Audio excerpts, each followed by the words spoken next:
You're listening to an Airwave Media Podcast. Christopher Media, let's make some noise. This episode of The Projection Booth is brought to you by Ovid.tv. Ovid.tv is the independent streaming home for people who want to watch foreign films, thought-provoking documentaries, and art house gems that are impossible to find anywhere else. For just $6.99 a month, you'll have access to a cornucopia of films to watch anytime and on any device. Vanity Fair calls Ovid.tv a fantastic streamer for people with a taste for foreign, political, and otherwise beyond the American mainstream films. Discover art house titles, documentaries, works of global cinema all in one place. Start streaming at www.ovid.tv. Highlights include the documentary Let the Fire Burn. It's a shocking true story of the escalating confrontations between the Philadelphia police and the Back to Nature Black Collective. The conflict culminated in 1985 with the death of 11 MOVE members, 6 of them children, and the destruction of an entire black working-class neighborhood when police bombed the group's fortified house. You'll notice echoes between the film and today's clashes between citizens and the police. From now until October 21st, 2020, save 50% off your first 3 months of Ovid.tv. Just head on over to www.ovid.tv and sign up with the coupon code PROJECTION at checkout. What number are we thinking of? 69, dudes!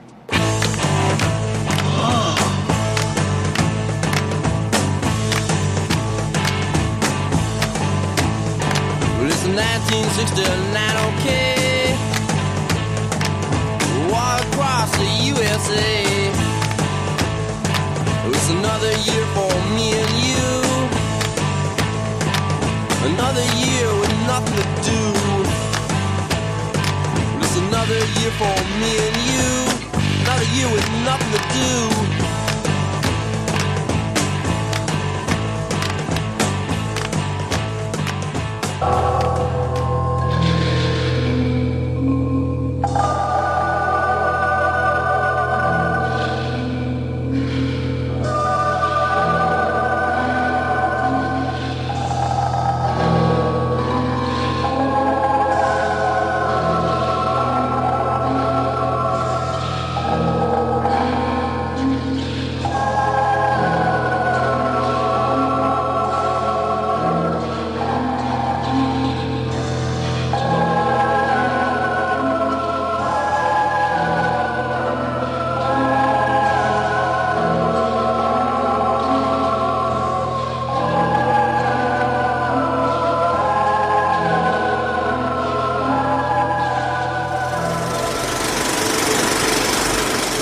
Welcome to the Projection Booth. I'm your host, Mike White. Joining me once again is Miss Kat Ellinger.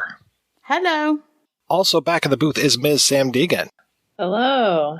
We conclude Czechtember 2020 with a look at Vera Chytilova's Fruit of Paradise.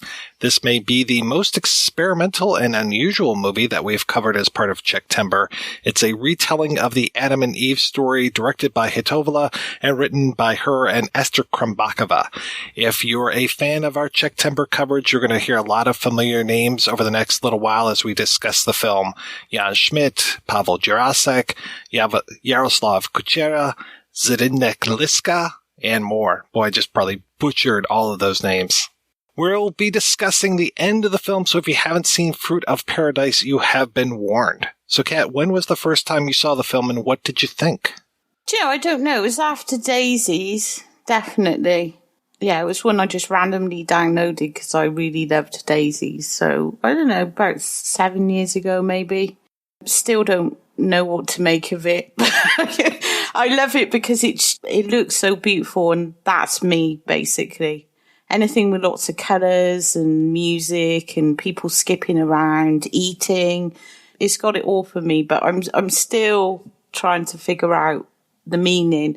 Oh, can I just say I'm really sad this is the last Czechtember for this year. We've been kind of doing them all year. Either we're preparing for actual Czechtember or doing commentaries for other stuff. So it's like been a whole Czech year for us. It is kind of sad. Yeah, it sort of reached a funny point where the three of us record so much. Probably in the last, year and a half, 2 years maybe?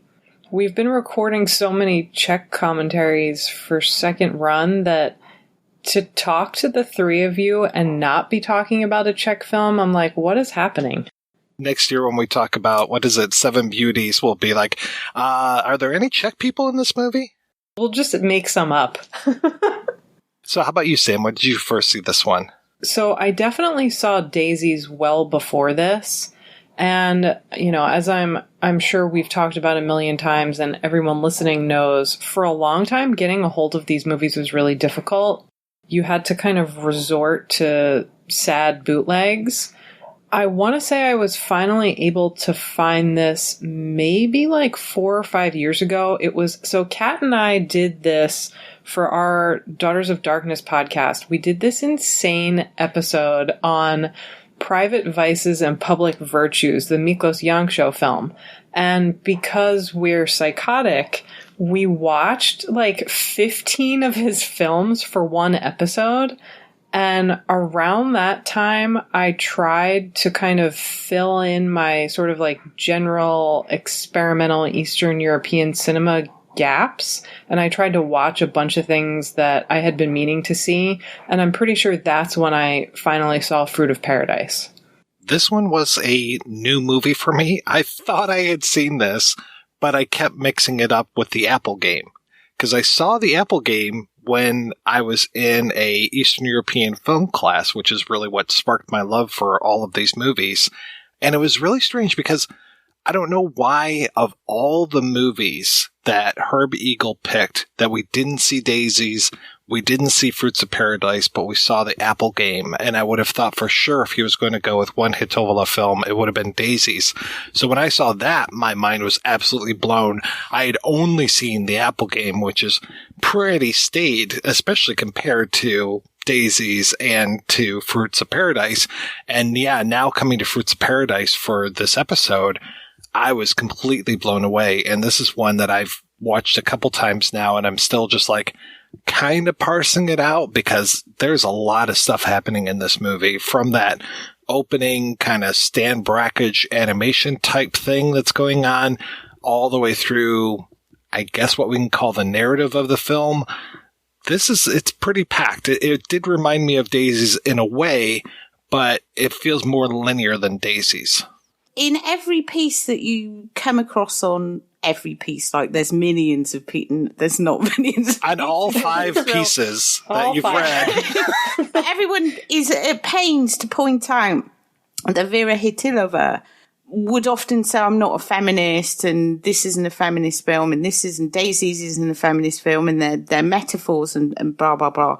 But I think obviously there is feminism in them because of who she was. And she was somebody who was the only woman director in the Czech New Wave. If anyone's seen the documentary, and I think Second Run put this then on the Daisies Blu-ray, I want to say, if I'm wrong, I think apologies. So. She talks about how it was just so difficult for her because she was married as well to a cinematographer, Kuchera. She was bringing up small children. She would experience a lot of sexism in the industry. She felt that she was held back. So obviously all of that frustration and a very specific female point of view comes out in the films. And I'd say this has some very feminist readings with the Eve and the sexuality. But I do wonder, kicking off on a really light note, whether she deliberately rejected the label of feminist because she just, second wave feminism that was coming out of America and Britain, say, or more America, actually. She just didn't relate to that because of Czechoslovakia was an entirely different scene. Even though these people were film directors, they weren't living the glamorous lifestyle. They had pretty sort of normal, mundane living arrangements, and they were all quite poor. And I wonder if she just rejected the feminist label because she just didn't identify with the stuff that was coming out of the West. I don't know. It was something that occurred to me when I was doing my notes for this, and I wanted to bring it up with you guys. That's something that I think about a lot in regards to some of the female directors that I really like, Chytilova included. And I do think you're right that it has a lot to do with kind of context and time and place. But I also think that it might be similar to Catherine Breillat's situation, or even somebody like Roberta Finlay, who, critically speaking, when you call a film feminist, I think a lot of people have a tendency to just kind of dump it in a box, write it off if they're not interested in feminist critique or feminist theory or feminist themes, what have you. So I'm sure it's very frustrating. And I know that this is definitely a lot of Catherine Breillat's motivation for saying that she's not a feminist and neither are her films, is it's a way for people to kind of dump your work in a box and ignore it and act like there's nothing more going on than, oh, here's this woman waving her uterus about complaining about society. I think there's some of that as well. There's this obvious like rejection of what feminism means. And I know Vera Chytilova was like to be interviewed. I mean, she was just fearless and prickly and rude. I mean, you'd have to be. And I just wonder if she just thought, I don't identify with that at all. That's not the world that I had. Because when you see the documentary, she talks so much about what I would equate to the sort of brand, if you want to call it that, of feminism that I relate to as a working class person, which is all about practical matters, childcare, healthcare, you know. A lot of the stuff you hear her talk about in interviews is feminist, but it's this just the fact that she completely rejected. So you come across essays and they're like, well, she said it wasn't feminist. So, you know, it's like, yeah, but just because somebody doesn't label it doesn't mean that it doesn't have the potential. I mean, even someone like Jess Franco or Russ Meyer, it can be feminist in certain ways. So I find it interesting. I wanted to get that out of the way because obviously I just want to go feminism, uterus, periods for the rest of the episode. To look at the myth of Adam and Eve, I mean, Eve is just such the scapegoat for, you know, the sins of the world. It's like this whole idea of, and I never understood this. I mean, being an atheist probably helps me not understand this. This whole idea of, okay, God makes this beautiful place, puts man in there. Oh, I'll give him a companion, open him up, take out a rib, make Eve. And then this whole thing of like, yeah, there's one thing you can't do is eat from the tree of knowledge. Just the idea of the tree of knowledge, that's the first place I'm going to go. Of course, I want to know stuff. I mean, that's one of the purposes of this podcast is I want to know stuff. So it's like, yeah, of course I'm going to go eat from the tree of knowledge. I never understood this whole thing of why is your God telling you not to be smart? You know, he's asking you to be naive. And this whole thing of, you know, oh, that's the original sin. It's like, well, yeah, count me in then. I feel the same way. I often think it's just because in that strain of religion, you find a lot of sexism and blaming Eve for taking that apple and the fall of man. You know, they've punished us ever since. I went on a podcast in the summer on the Gorgon and somebody, the host there asked me a question of, you know, why do they depict, and it was the reptile, what is this thing with women in snakes? And it's like, well, they've never forgiven us for fucking taking the apple off the serpent, have they? And through that, you get this whole thing of, you know, women are sly, women are bad, women are corruptible, they need to be protected, and, you know, man knows better in his ignorance. And it just leads us, I'm sorry if there's any Christians listening to this, but the Bible's just the biggest form of social control the Western society's ever known. It goes deeper than that, too. If you look at a lot of, especially if you're talking about Czechoslovakia and Eastern Europe, obviously a lot of the Mediterranean as well, there's this kind of ancient association between women and snakes. And you have all of these fertility goddesses like Demeter and Persephone in ancient Greece, who have snakes either kind of as their symbols or their familiars, and the church was unable to stamp that out. And so instead of trying to separate that kind of symbolic association, they just twisted it. And I have to agree with you that that whole thing about not like the fact that it starts off where you're not supposed to want that knowledge. I was raised Catholic, and I made it clear when I was, I think, like 7 or 8 that I was an atheist. And I got kicked out of religious school, like not full time, but like these little classes that you're supposed to go to once a week. I got kicked out because I said, like, you know, I have a pet snake at home. Like, the snake seems more interesting than Adam. And apparently that didn't go over very well. Fruit of Paradise has sort of the same vibe. I can see why we're kin now, because I didn't go to a Catholic school, but I went to a school that had weirdly religious overtones, even though my family were atheist. And I actually got in trouble for saying, how can I go to one class and you tell me there are dinosaurs, and then go to another one and you tell me that God made everything? And I was like 6, and they were so angry with me for asking a genuine question. And they probably thought I'd been at the apple tree because of that. And then they found out I hadn't been christened. And I was told that I was going to go to hell when I was 6. I mean, we all are, really. A one-way ticket. And you can read the Adam and Eve story also, as you've been saying, as far as women's sexuality. It's this whole thing of, you know, she's the one that's tempted. She's looking for this. She's follows the snake. I mean, the snake as phallic symbol, you can't really get much more phallic than the snake. I mean, it's just like, okay, so this whole thing of like, maybe the apple is red and thus the blood of the menses every month and yada yada. I mean, that was God's curse, wasn't it? Was to curse the woman with menstruation. Yeah, we have to crawl on our bellies like the snakes, and yeah, we brought it all on ourselves. This is just making me think of Carrie and the dirty pillows. You can also look at this from a political point of view. This was being shot in 1968 when the tanks were rolling into Prague. I've heard stories, I've read stories of Chytilova. I heard 2 different things. One was that she was pregnant. Another was that she was breastfeeding. I'm not sure if both of those are true, one or the other, but she was saying something like, you know, oh yeah, the milk I was giving my baby was infused with the sound of bombardiers going overhead and coming out for us in Prague.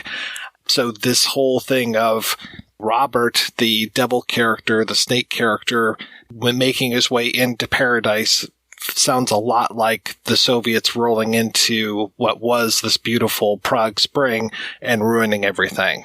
It's so hard to separate any film that was being made around that period, though, and we seem to have covered so many quite recently as well, is you just can't seem to separate the Prague Spring from any of those films, because they obviously had some sort of influence on what people were doing.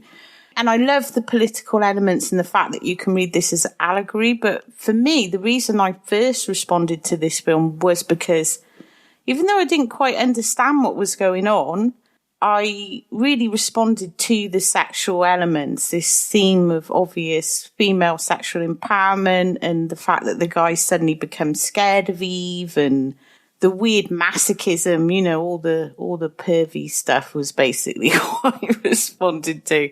But it's hard not to also then think how much of the Prague Spring actually got into this film.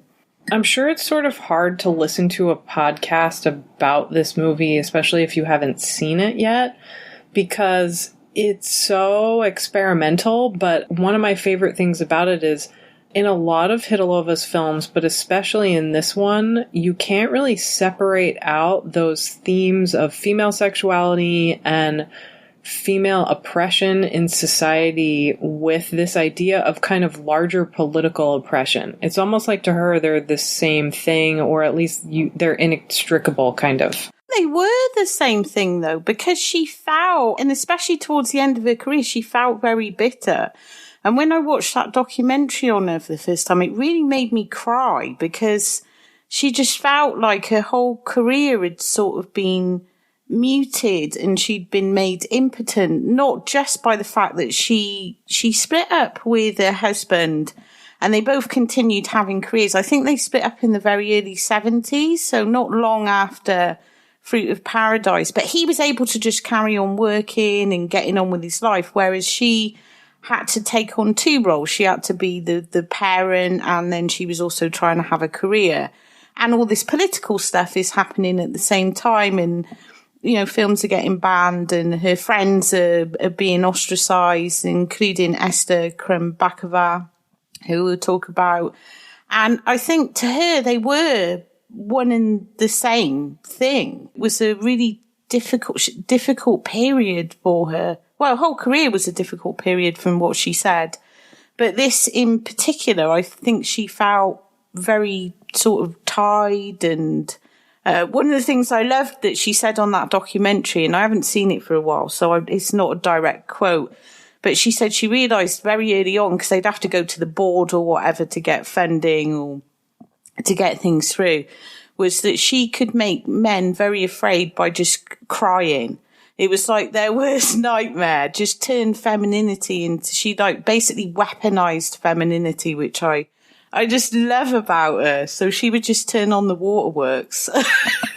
That's amazing. I mean, I do think she has a point, though, in terms of how political repression and gender-based repression are connected, because, I mean, this is something that I think a lot of people are talking about right now, which is the more oppressive your government is, or the more oppressive and right-wing your patriarchal society is, women are usually the ones to suffer the most. That's sort of what Fruit of Paradise is about. It's also, my favorite thing is that use, and, like you said, I'm sure we'll talk about Krumbachova more, but just like that use of red that shows up to indicate, I don't know if it's sort of like some combination between signifying sexual desire, but also violence and some kind of weird oppression themes, that it is very kind of sadomasochistic. It totally is. There's total aspects of weird masochism in it. And even when Eve takes the apple, because before that she's with this husband and he's just telling her to sleep. You just go back to sleep. And she goes off with her little carrots that she buries whole, which I love. She's so whimsical. Like we're saying, the Prague Spring and political, makes it sound really heavy, but even this is like so whimsical and joyful. And that's another thing I love about it. She's like this wonderful, innocent character, but she eats the apple. And as soon as she eats the apple, she then hears this story about, she puts the mark on herself of the number 6. And then she hears this story about a killer who gets a knife and puts the number 6 into the victim's heads. And she starts to think, hang on a minute, what's going on, and freaking out. And I don't know what Chytilova was trying to say with this, but there's a definite link between sexuality and violence, but you also see it in Daisies as well to a certain extent. That link is obviously in thousands of films, but in her films, it exists in this sort of almost inverse kind of, like you were saying, masochistic way, where you get the sense that the female character, in this case Eve, is choosing to follow her sexual impulses and her desire, even though she knows that it means violence and death, or could mean that. Like, you have those scenes where she sort of asks him to strangle her or asks him to kill her, and they are very, for not being explicit at all, and for being kind of restrained in the way that, like, we would think of sexual content in films, they are weirdly erotic. Or maybe that's just me. No, it's not just you. It's another reason why I love this film. I found it interesting that this is a co-production between Czechoslovakia and Belgium, of all places, and that this wasn't just a, shot at Barrandov, FAMU graduate kind of film, that there's a little bit more to it. They started shooting in August 1968. The copyright on the film is 1969. We've talked so much about films from 69. It played Cannes in 70. And I'm not sure when the film was banned in Czechoslovakia, but I do know that she was unable to work, Chytilova, until she wrote to, I think, the president of Czechoslovakia and was able to get the decision of her being banned from filmmaking reversed. And that's when the Applegate came in 1976. So this was a huge blow for her career. Yeah, it's a terrible time for her. And I think she felt there were huge parts of her career where she was just impotent. She couldn't do anything. Watching her talk about it is just heartbreaking because she was the most avant-garde filmmaker to come out of the Czechny wave. You've got these two feature-length films at the beginning, Daisies and Fruit of Paradise, which are different to her later films, but they are just completely non-linear, utterly surreal, and unlike anything else from the Czechny wave. And the Czechny wave is pretty surreal anyway, but her films are just totally up there. And it's just heartbreaking to think, had she been able to make more in this period, where would she have gone? You know, when she comes back, she's slightly different. But this whole energy that they had, it's just bang, stop. And I just think that's just so, one of the saddest things about the Czechny wave is seeing how much talent was just muted, sent out of Czechoslovakia. Or you had people like Ester Krumbachova making costume jewellery, which we talked about very recently on the film. Because, you know, these amazing talents who just couldn't move. Like Sam said, it was a double blow for Chytilova, because then she had the stuff with her divorce and being a single parent and, you know, all that on top. And it was just a really, really difficult time for her. And hearing her talk about it, you could hear how angry she was even up till the end of her life about it. There's a documentary called Chytilova versus Foreman, and I've always been curious to watch it, but I can't find subtitles for it. I imagine that she had some issues with Foreman, especially the way that he left and had such a huge career once he got to the United States. I'm sure that she probably resented that quite a bit. Yeah, I think she did have a lot of resentment, which is sad to see, but understandable, I think. But just seeing her cry, because there's a part in the documentary where she just breaks down and cries talking about all of this. Which, it's so horrible. It's just hot. It's really, it just really affected me, that documentary. Because I mean, this is naive of me, I guess, but because I knew the Czechny wave films before I knew the history and the political context, so I kind of knew, well, yes, they would have been under communism, like the basic thing, but I didn't really know what was going on. I kind of naively assumed, you know, you had people like Chytilova, and so it was very progressive, and, you know, they had this scene, but no, that's not true from what she said at all. She had to really, really fight tooth and nail, even before the Prague Spring, to just really be taken seriously and be able to make films at all. So she was like a total warrior in that respect. It's something that I feel like has been coming up in my life a lot in conversation with other women lately. This idea that if you actually want to be overtly feminine in any way, or if you have children or things along those lines, it's much harder to be taken seriously in your career. I mean, this is mostly in terms of film-related careers, but she's such a strong example of that. You think of her as being somebody who's totally fearless, and she was, but when you also think about how much opposition she came up against and still managed to make the absolute craziest films of the Czech New Wave, I know everybody talks about Daisies, and we all love Daisies, understandably, but in a way, I think Fruit of Paradise might be the better film, if only because it feels like such a kind of a joint effort between Chytilova and Krumbachova. I love Daisies, but when I saw Fruit of Paradise after seeing Daisies, it blew me away even more than Daisies. Because I'd heard about Daisies, so I kind of knew what to expect with Daisies. And people are like, oh, Daisies is amazing, it's amazing.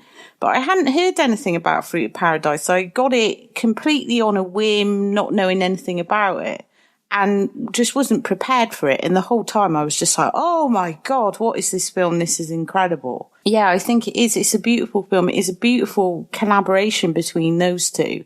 And I think that's why it is such a feminine film as well.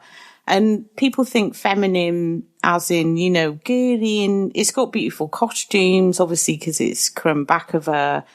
It's very sensual. There's loads of textures. So that part of it feels feminine. But feminine can also be this very particular type of rage. And this film has it in spades. Like, it's just the rage we're not supposed to express. There are some qualities about it that remind me of Medea, and just how, you know, you have this woman who's kind of being told what to do by her husband, and she, granted, you know, she doesn't kill any children in Fruit of Paradise, but she just kind of has had enough. It also made me think a lot about Zhuavsky's Possession, and how there's this love triangle that makes people crazy.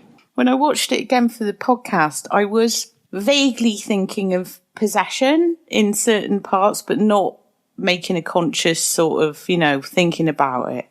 But there were certain scenes in it that did all the eating stuff, for example. Yes. And there's lots of passive aggressive eating. I absolutely love the restaurant scene where she is just draped in that thing and all over the violin player, and you've just got those two guys. It's so good. They're just like getting more and more angry with her, and it's just so wonderful and funny as well.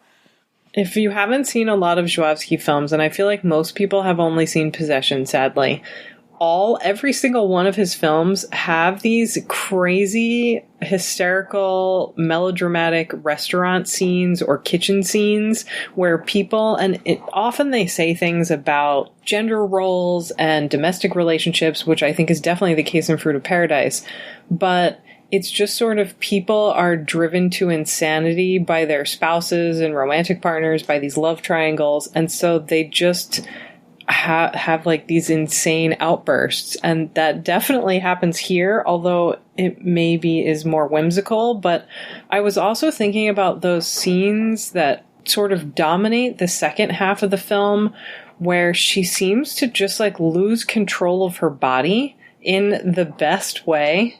Totally.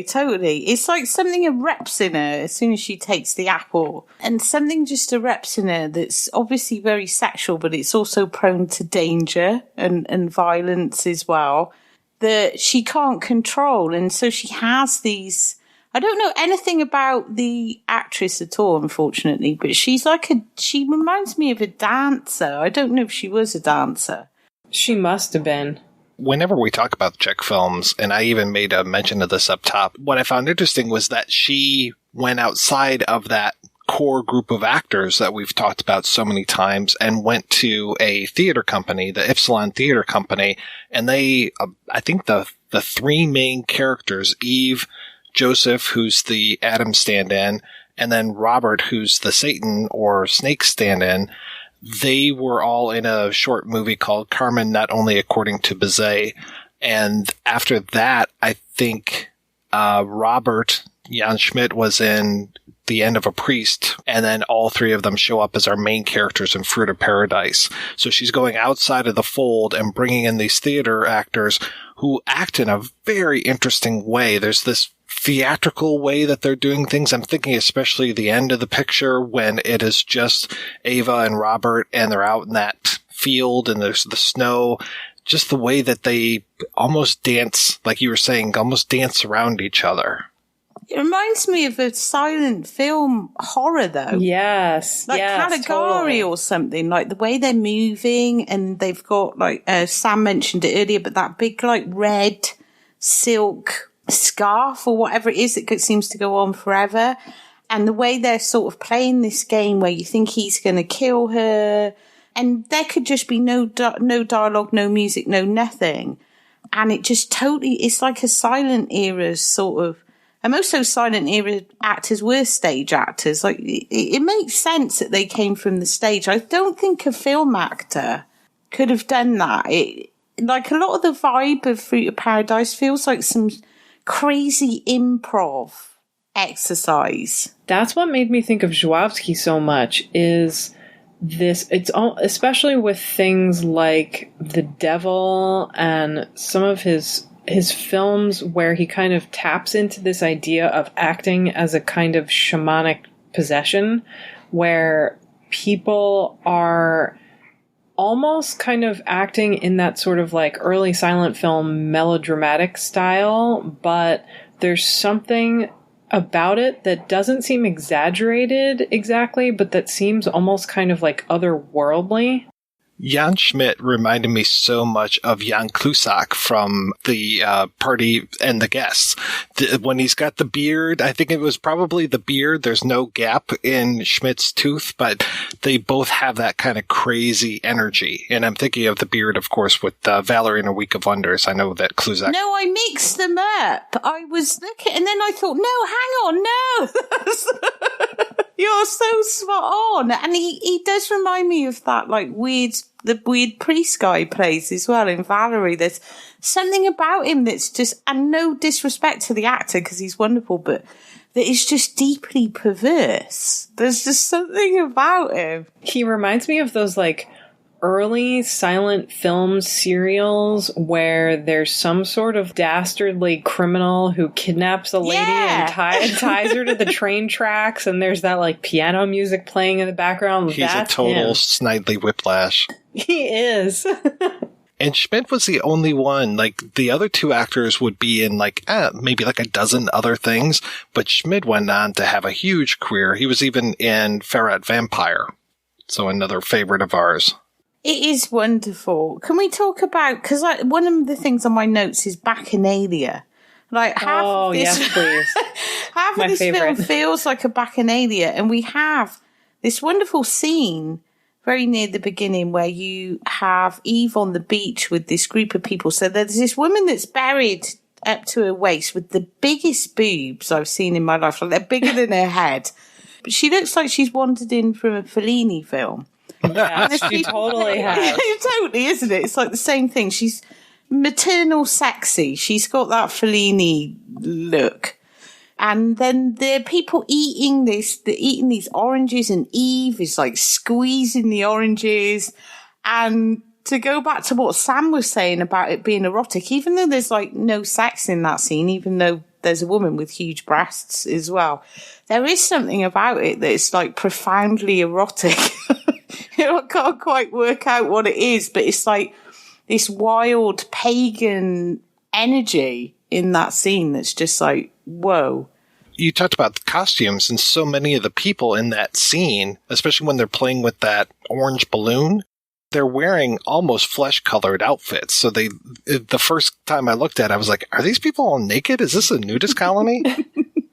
To go back to what we were talking about earlier with this idea of how a lot of the acting style seems to be this kind of like silent film acting, in that scene in particular, especially the woman with the giant tits makes these faces at people like you just know what she's thinking.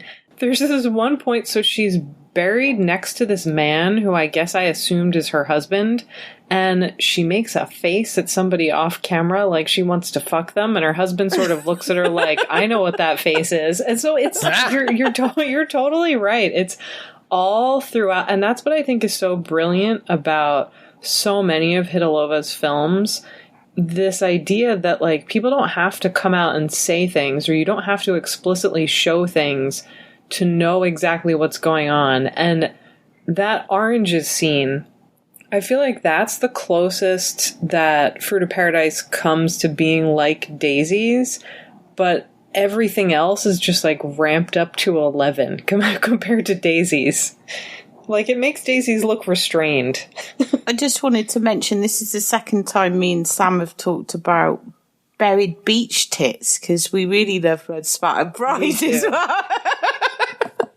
It's becoming a thing. Someone's going to send an email now and say, could you do an episode on women buried in the sand with their tits now? Yes, we'll have to do it. It's a very specific fetish. An episode of women buried in the sand, and also an episode of women having sex with bed frames, because both of those things seem to happen in late 60s, early 70s European cinema. But the scene of the woman in Fruit of Paradise buried in the sand is the complete opposite of Blood Spattered Bride, where she has these kind of small boobs, and the scene is meant to be much more surreal, whereas here it's just full-on pagan orgy. She's wearing a snorkel, though, in Blood Spattered Bride, though. But that beach, I want to live on that beach. If I could go anywhere and live anywhere, I want to live on that beach with those people, because they just seem like they're having the best time on that beach. Whereas I want to live in the really dark green, kind of almost scary looking woods at the end of the film with the giant red scarf. It's so gothic.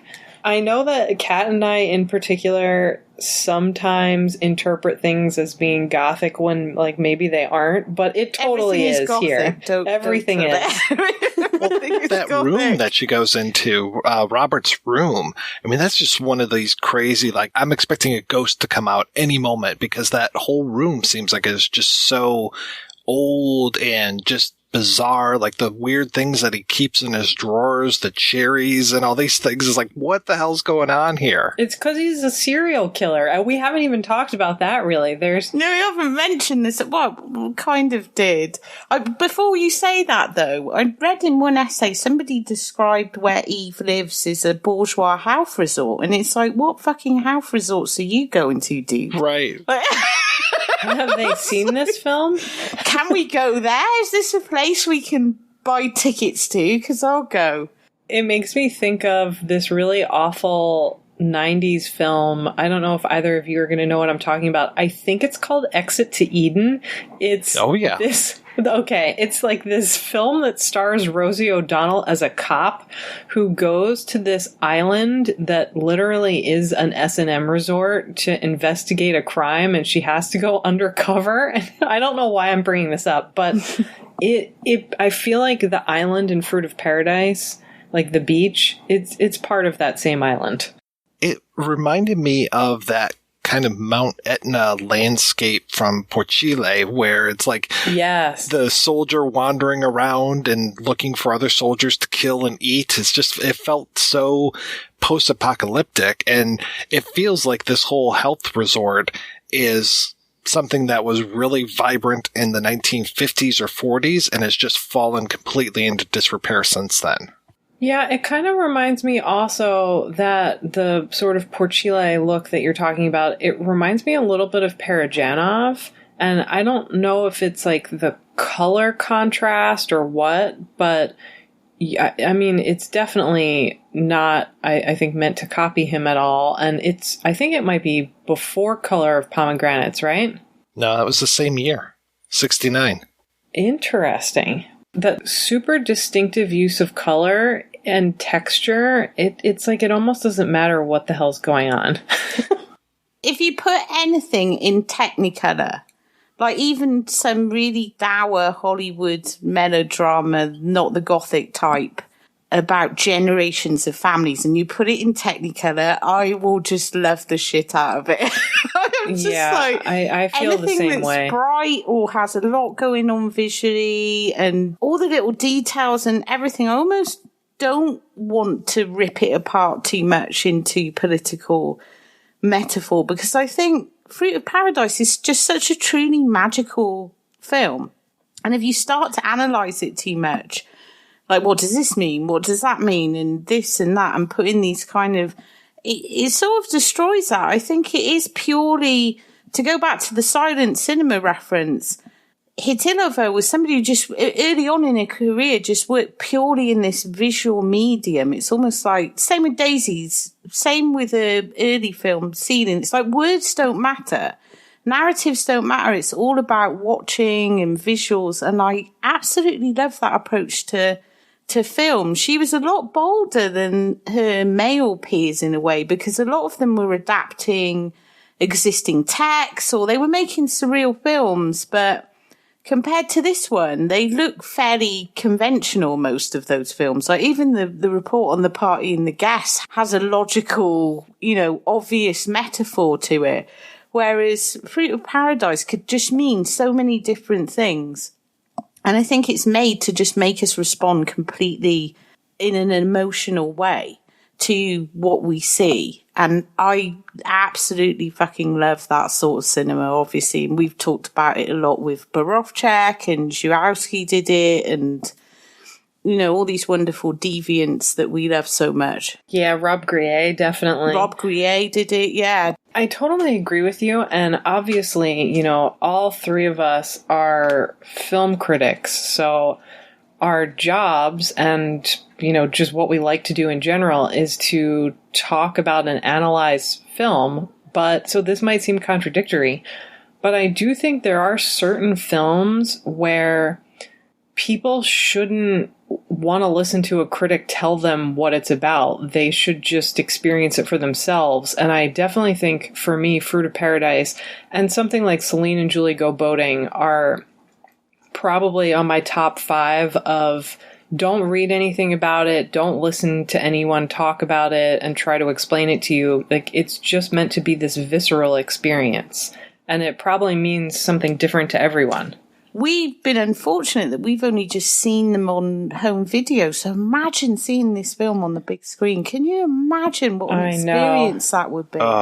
She plays up the red so wonderfully. Know, and these outfits, beautiful. the red crushed velvet that Robert is wearing when we see him in his red satchel, and then her, Eva, in the white with the red flower, and then eventually the outfit flips, and then eventually she's all in red, and you were talking about that red sash, and I want to say when he wraps her up, she's in white, but then when he takes the sash off, she's in red, and it's just so gorgeous to see, and yeah, I can't imagine that on a 30, 40-foot screen.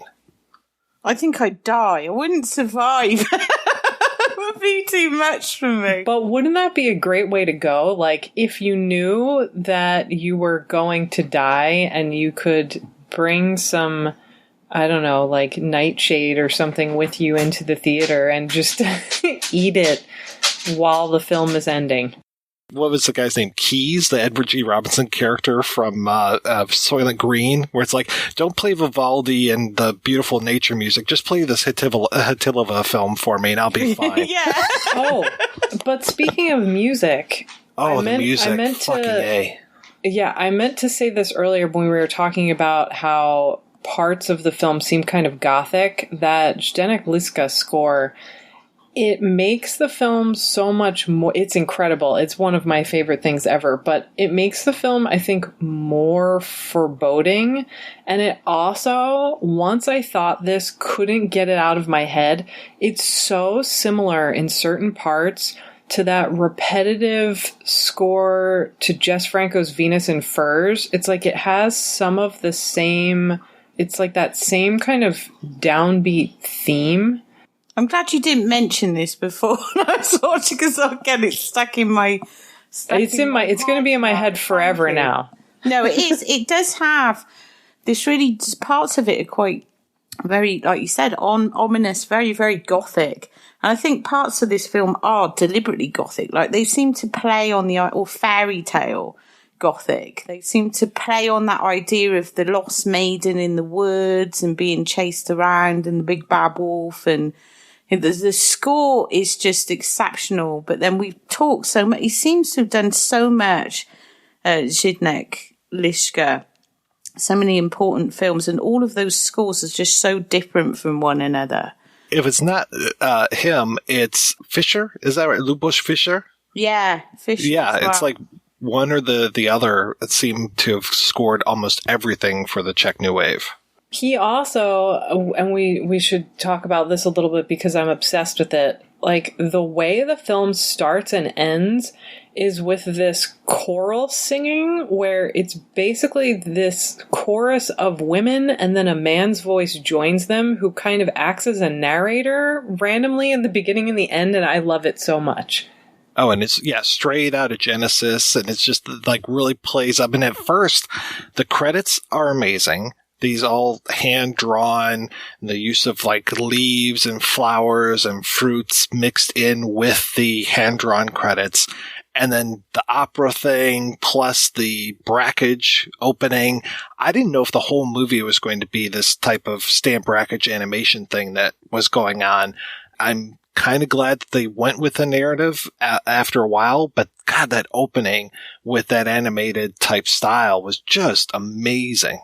Everything about this is amazing. It's so hard to talk about. We're terrible critics, really. We're supposed to be really sweet. So, oh my God, this is beautiful. Oh my God, this is just so, oh, the red. I'm just going to start crying. Yeah. I think it's hard to actually, because it's like a non-linear, non-narrative thing.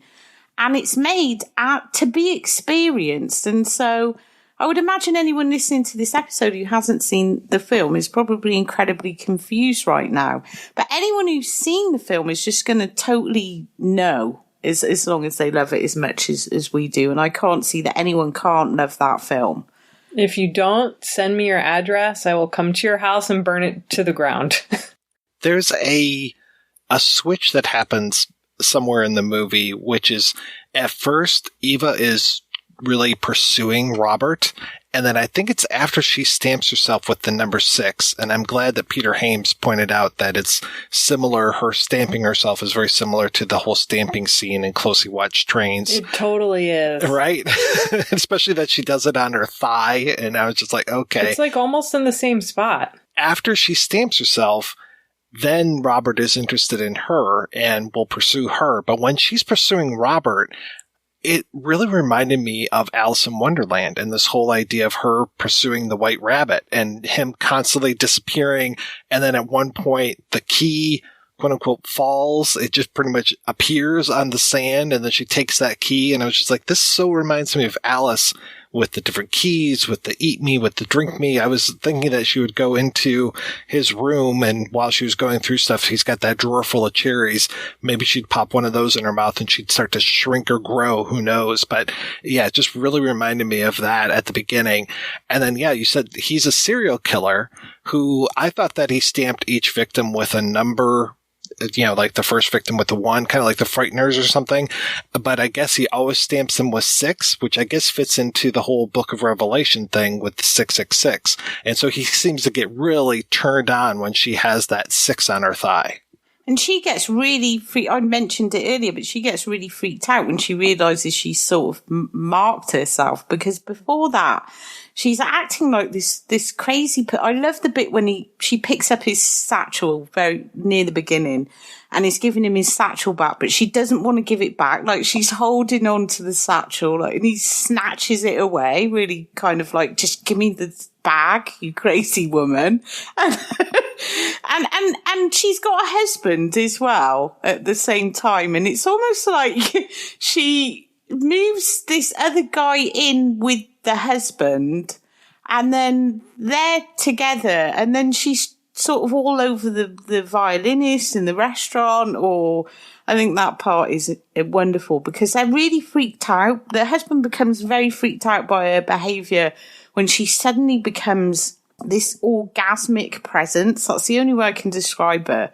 She goes from being very, very sweet to this burgeoning orgasmic presence that can't quite control herself. That point that you just made, and Mike's earlier point, comparing it a little bit to Alice in Wonderland, it makes me think about this thing I read a few years ago about how in Alice in Wonderland, there's this whole connection between the fact that once Alice leaves childhood behind and leaves innocence behind and becomes sexually aware or sexually mature, that's the sort of moment that means she's going to die. It's sort of a moment that says, okay, now that you're an adult, death is not far behind. And this whole idea of that transition that we were talking about with her marking herself, becoming this totally different presence that her husband is kind of afraid of, it made me think of that a lot, because that point is also when you start to see red appear in the film so much more, and she starts to wear pink and like different colored clothes. We've talked about this idea of clothing as being so important to identity when we talked about Coach to Vienna, how a woman's dress can make her seem older or younger or more or less sexual. And I think that's definitely one of Krumbachova's greatest talents, and here it's on display more than anywhere else in her whole career. I think with Krumbachova, and we seem to talk about her so much recently, because we do.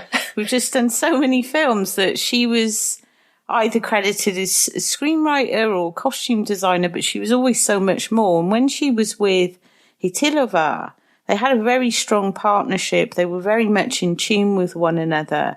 And so even though it's Chytilova directing, it's more of a joint effort between the two. And Krumbachova had very, very specific ideas about costuming, and it was always to do, it wasn't just, oh, I'm just going to give her a pretty dress, or we need a red dress, or whatever. It always had some very significant meaning for her. Krumbachova would also, even if she wasn't doing screenwriting, she would be involved in what somebody would usually consider a directorial decision. She was usually on the set of things as they were being shot, feeding in to the director or assistant director or whoever with ideas. Incredibly creative person. I think you put her and Chytilova together and it's incredible. You get a film like Fruit of Paradise that could never be replicated and is unlike anything. Like we're saying, oh, it's a bit like this and it's a bit like that. And of course, you know, it came years before Possession, but it's also totally fucking unique. Like I've never seen anything else like it, for the energy, for just this very strong energy that I don't even know if I'd call it female empowerment. It's not that. It's a celebration of complicated women, and which is even better than the whole empowerment cliche. It's that women are complicated and sexuality is complicated and life is complicated and marriage is complicated. It just has all these different emotions in them, and some of them are very angry emotions, and some of them are awe, and some of them are driven by the libido. And I think it's these two women that come together as a creative force and it just explodes. Same with Daisies, but this one even more. I think this one is a lot more emotional than Daisies. I don't know if emotion was the right word. Do you know what I mean? No, I know exactly what you mean. And I do think that Daisies is a film that is more intellectual is the wrong phrase, but it's a film that seems to be all about thinking and communication, and it's much more, even though there's not a ton of dialogue in it, it's to me it's a way more intellectual film, and this is a much more visceral film, even though they both have these kinds of orgiastic eating scenes, and it just I feel like that's not going to make any sense if you've only seen Daisies and you haven't seen Fruit of Paradise. But no, it's not. There's something about this. I think Daisies does have the certain pagan elements, so it has a lot of nature in it, and nature coming into homes, and this blur between nature and civilization, and it has this strange sense of sexuality. Daisies is a very nihilistic, deliberately nihilistic film. It's like, let's just blow everything up. Let's just smash everything up. Let's just, laugh at the world. And Fruit of Paradise isn't that like that. It feels much more personal. It feels like there's a lot of emotion in there, but that's just how I respond to it. But there's emotion, there's angry women's emotions in that film that I can smell. That's sort of what I meant by Daisies is more intellectual. It's like a film written by someone who has particular political leanings, and it feels much more of a kind of political intellectual anger that's driving it. Whereas this is so much more complicated. And to go back to the point that you made at the very beginning of the episode with this whole question of, is it feminist? Is it not feminist? Is Chytilova feminist? And, you and I have talked about this before a lot on our own podcast, but I've always had a really hard time with that label because to me, growing up, it often meant this kind of rejection of sexuality and rejection of this idea that oftentimes desire and life are complicated, and in a weird way, a rejection of actual, like, literal female issues like childbirth and raising a family and things like that. And I think that's what I love so much about Fruit of Paradise, is I think she says, I'm angry because these things are so complicated, and to try to simplify them for a political agenda is in some way emotionally dishonest. And the Fruit of Paradise to me is all about like being driven by those feelings. And I think that's also why it kind of has a narrative, but it's just, you just have to see it. Well, she's not scared of the serial killer. And she plays like this little game, like they're running up and down, like Sam said, like the maiden and the creepy guy trying to tie her to the tracks. They seem to play out this accepted game. And there are times when she does genuinely look scared, but there's times when he genuinely looks scared, or her husband genuinely looks scared. It's almost like they're forced to play this game that none of them are fully in control of, and they are confused by it, but sort of driven to carry on.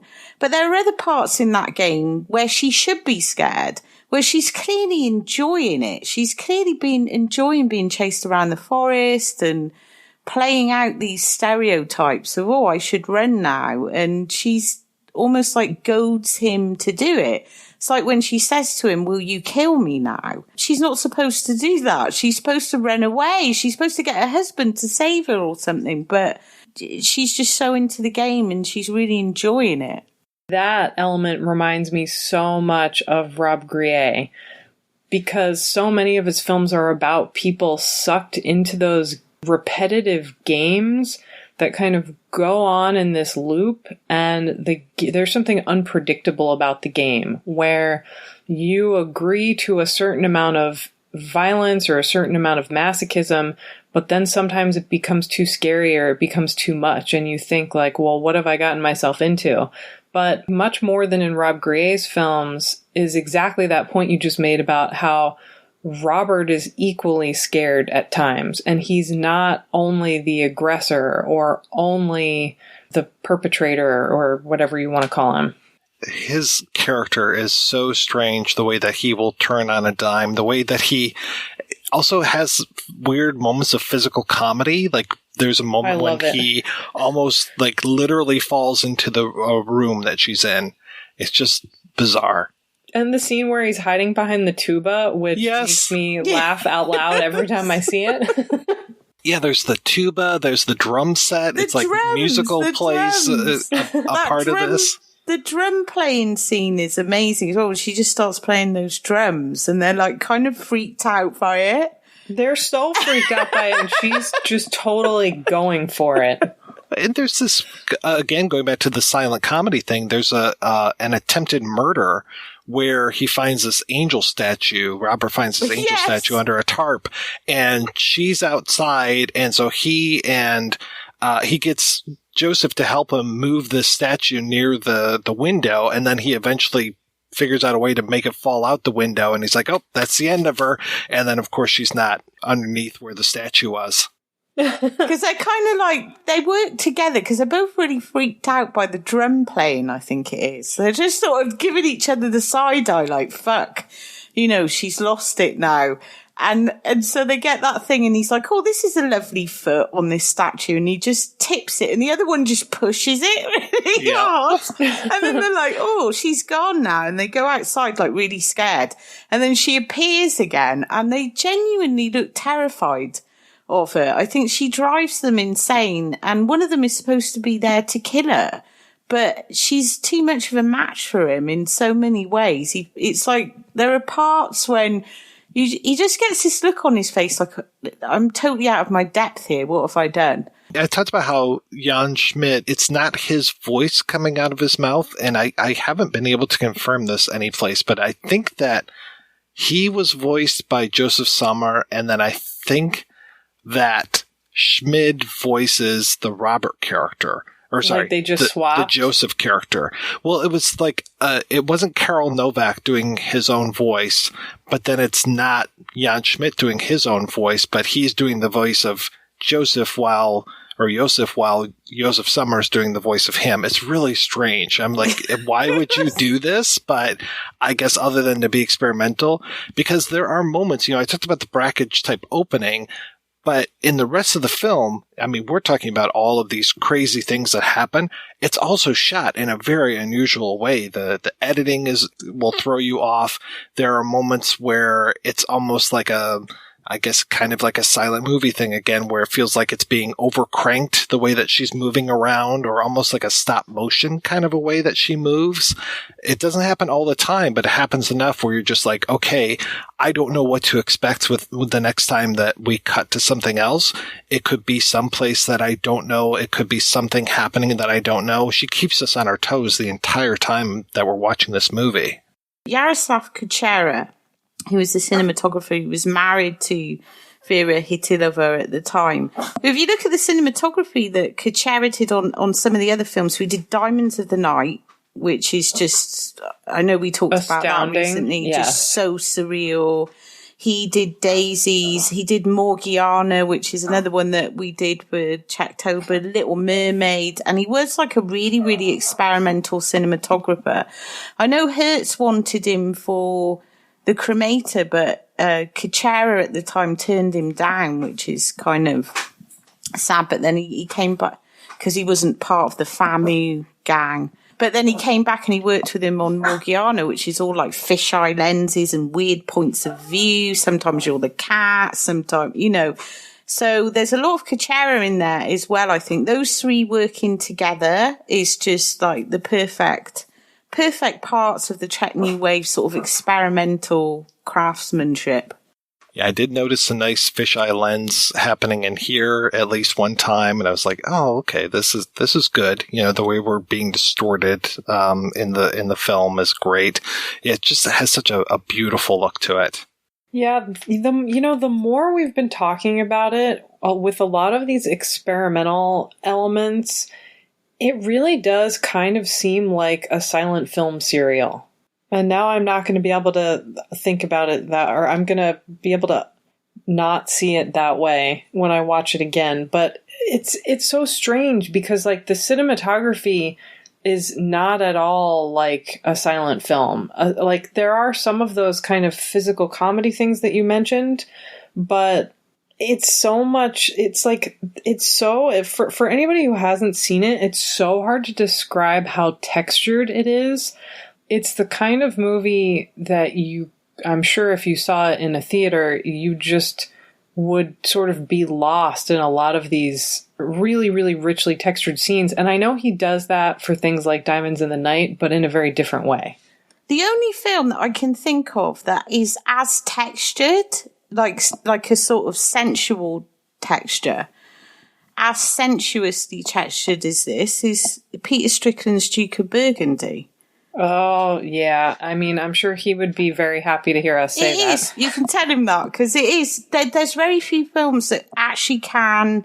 It's one of the things that I really loved about Duke of Burgundy was these beautiful textures that you feel like you're interacting with something that's almost 3D, and it's soft and it's sensual, and there are all these layers to it, and there's leaves and there's flowers and there's silk and I can't think of any other film that does that apart from the Duke of Burgundy. Has this obviously totally different style, but in terms of sensual texture, I mean, even Daisies has it a little bit in some of the scenes where they're like in their bedroom, but nothing like this.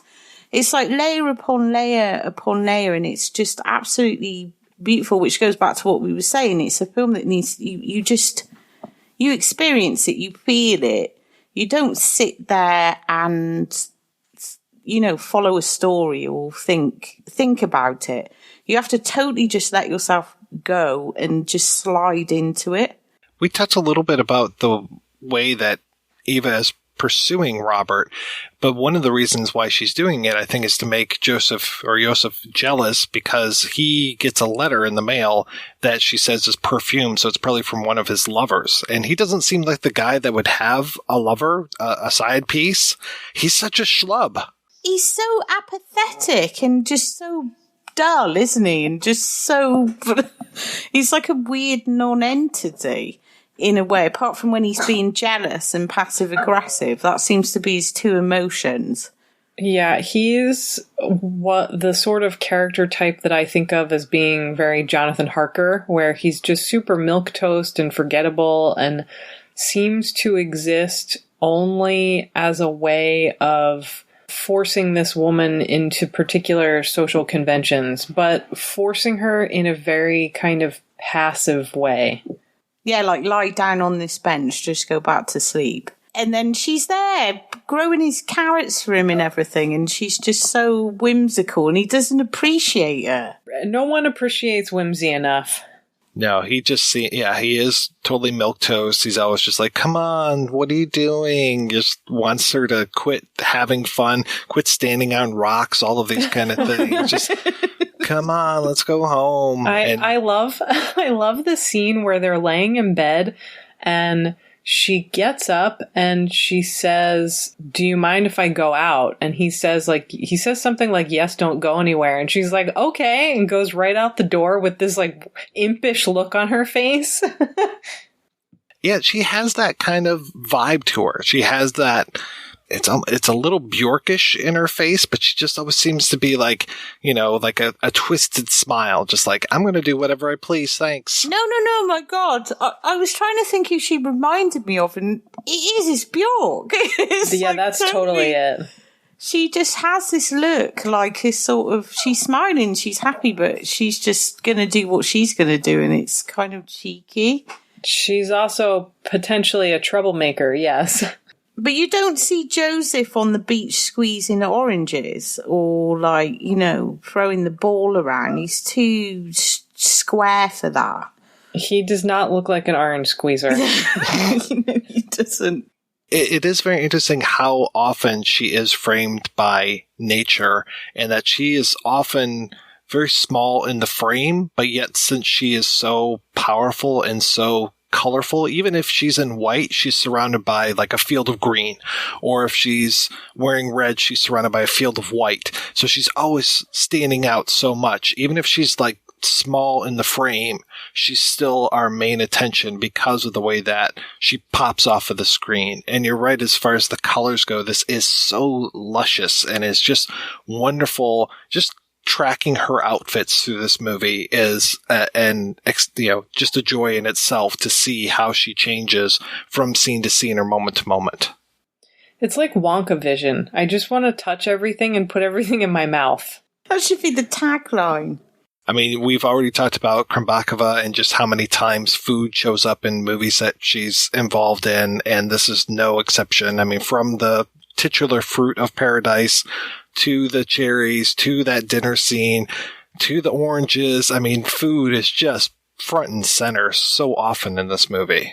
Well, and I think something that we haven't really talked about yet that I know gets talked about fairly often in connection to Daisies is this idea that the communist censors didn't like her exorbitant use of food. It sort of felt like... The wanton destruction of cabbages. Yes. Exactly. How dare you destroy those cabbages? Which is funny because Żuławski did the same thing decades later, and it does feel weirdly defiant. Like, in a way that food fights in American films do not feel. Just this idea of sort of political oppression, like you can't have these orgies of eating or scenes like that because it's just, evoking Western debauchery. Which I love. I'm, as a wanton person, all about debauchery. Film where people are lying around eating wantonly and, nude on beaches, smashing up oranges, But it is that thing that tends to offend so many people with a particular sort of, I guess, straight-laced sensibility. It's like anyone who goes against convention, it just seems like so outrageous. And the fact that Vera Chytilova could do that just with food is incredible. She could annoy them just to that level by smashing up, destroying food, and they could just get so squeezing oranges and squeezing oranges and just being so wasteful. And so I guess There's people who are always sort of squeamish, I guess, about things like that as well, aren't they? Debauchery in food. Those people who are not open to life kind of get really upset about it. Oh, it's very puritanical. Health people who would watch that film and just get really upset by it. It all sort of falls under the same umbrella to me, this idea of whimsy and kind of dangerous sexual desire and luxurious eating. It's all enjoying this kind of visceral, pleasure-based side of life and really stepping away from this idea that, we only eat to nourish ourselves or we only have sex to procreate. It's the total opposite of that. It's, if I want to bury myself in some sand with my tits out, that's what I'm going to do today. I have to go all the way back to when I talked about Edward G. Robinson playing Keyes in Soylent Green. Sorry, he played Keyes in Double Indemnity. He was Saul Roth in Soylent Green. So just put the tweets down. You don't have to tweet at me that I said something wrong. Too late. That'll be a 1-star review. Well, we've already talked about periods, uteruses, women having sex, smashing up food, being greedy, slagged off the Bible. If anyone tweets at you, just tell them to go squeeze some oranges. Show was great before 2016. What happened? Getting all these whimsical women on. All right, we're going to take a break and play a preview for next week's show, and we'll be back with that right after these brief messages. There's a new podcast on the block. Video Vortex Podcast. Listen in as Bucks, Ben, and Steph have a conversational discussion and talk about how much films affect us as people and as a society. Yes, we do all of those things. Along with guests from the industry and beyond. And get sucked into the video vortex. Don't say sucked on a promo. We most definitely are making up on the spot. Find us on assorted apps and at videovortex.podbean.com.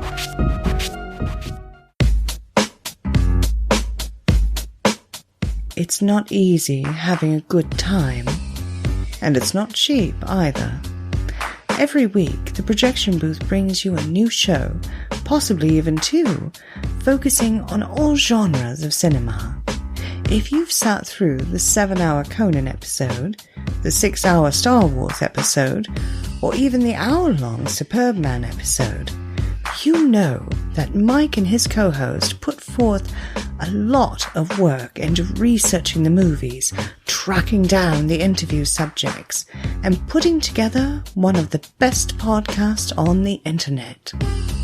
Now I'm asking you if you can repay all that hard work by giving back to the Projection Booth.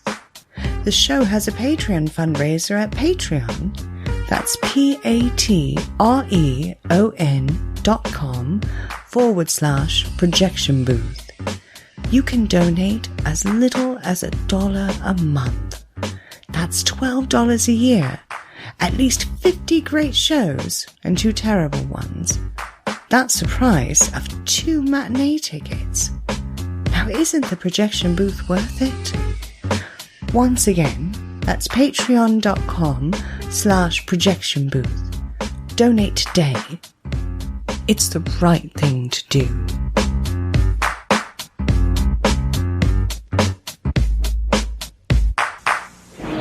All across the country, by 4 a.m., TV screens go blank.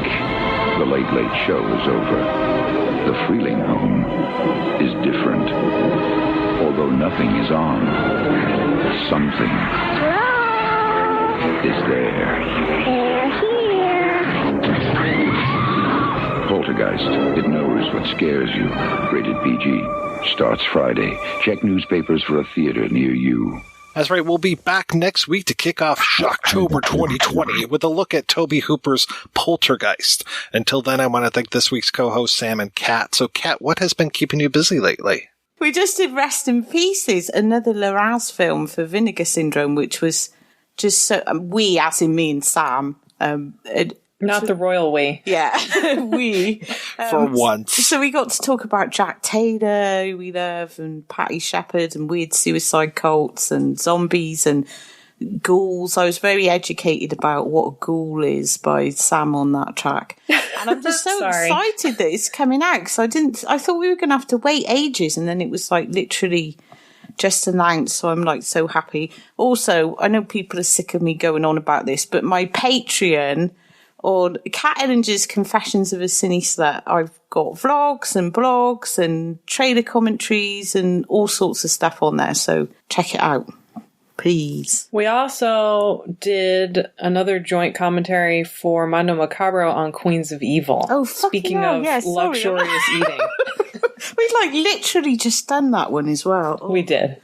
It's quarantine brain. Everything's a blur. Sam, what else have you been doing? I also just did a solo commentary on this amazing British serial killer film called I Start Counting, which is, I believe, having its Blu-ray debut. At any rate, it's been restored. It looks amazing. That will be out very soon. And I have another podcast all about goth movies called The Evil Eye. And because of quarantine, we hadn't recorded all year, but we finally just recorded an episode on Blackula and Scream Blackula Scream that will be out soon. Oh, that's why you kept saying I only want to talk about Blackula. I thought you'd just gone into some weird frenzy. It really, it's hard to tell. Well, thank you so much for being on the show. Thanks to everybody for listening. Please head on over to the website, projectionboothpodcast.com, where you can find out more about today's episode. You also find a link over to Patreon, where you can make a donation to the show. Every donation we get helps the Projection Booth take over the world.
If you enjoy this show and want more people to know about it, head on over to iTunes, leave a comment, and rate it 5 stars. Make sure you like and share us on Facebook, and don't forget to follow us on Twitter. Just search for Christopher Media. Thank you in advance for supporting Christopher Media by clicking on the PayPal button and by clicking through to all the sponsors who support ChristopherMedia.net. Most importantly, we would like to take the time to extend an extra special thanks to you. Christopher Media could not exist without your support. Thank you for visiting ChristopherMedia.net, and thank you for listening.